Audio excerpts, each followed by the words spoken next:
भरत गोगावले, महेंद्र थोरवे आणि महेंद्र दळवी यांना पाडण्यासाठी तटकरेंची रणनीती सुरू आहे.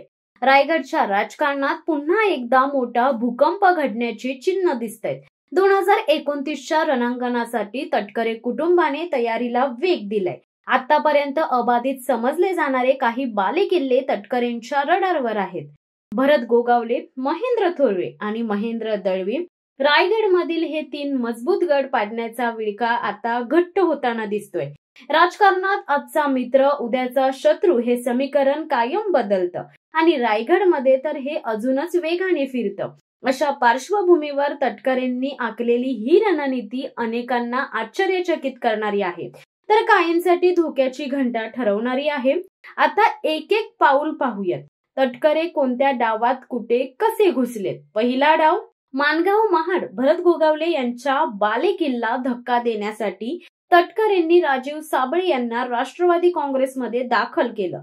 एवढंच नाही तर स्नेहल जगतापांनाही राष्ट्रवादी पक्षात आणलं. म्हणजे आता गोगावलेंच्या विरोधात मजबूत फळी तयार झालीय. दुसरा डाव, कर्जत. महेंद्र थोरवे यांचा पराभव व्हावा यासाठी अपक्ष म्हणून लढलेले सुधाकर घारे यांना राष्ट्रवादी काँग्रेसच्या रायगड जिल्हाध्यक्षपदी बसवलं गेलं.